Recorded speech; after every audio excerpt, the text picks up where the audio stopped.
Yeah, okay, so we all know Sue is fine, right? But this whole thing with Marvel Rivals has further cemented something I've been saying for years about character redesign. When a character gets a redesign, first and foremost, the core essence of the character should remain intact. And then, when that is intact, if you happen to make them, as the internet would say,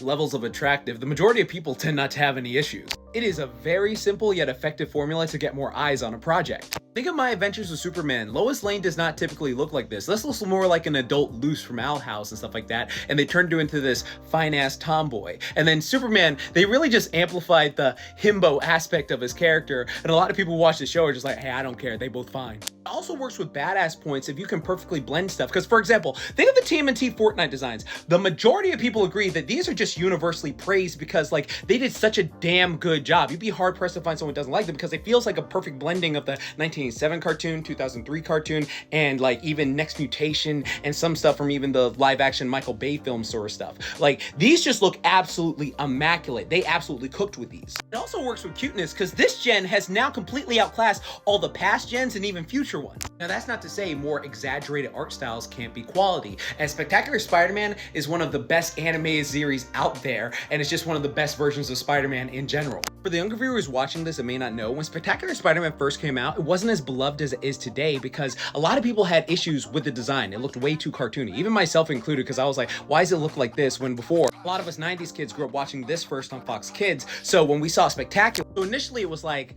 I don't know. And lo and behold, it was a masterpiece that got canceled way too soon. Here's the thing, if you decide to go with a more exaggerated redesign, you are fighting an uphill battle from the start because a lot of people do judge a book by its cover. So your writing has to be on point and the action has to be on point to spread word of mouth to be like, no, this show is actually good. Otherwise, you get a situation like this. Another positive example of this is like Transformers Animated. This show looks nothing like the average Transformers show, but when you sit down and watch it, it's really good. Another thing I love is Rise of the TMNT, which had a very slow start admittedly, and while the fight scenes are absolutely god tier, they changed so much stuff that it off-put a lot of people, so being a fan of this has become more niche. But anyways, props to the team that worked on Marvel Rivals. Y'all been cooking. Should I say bacon?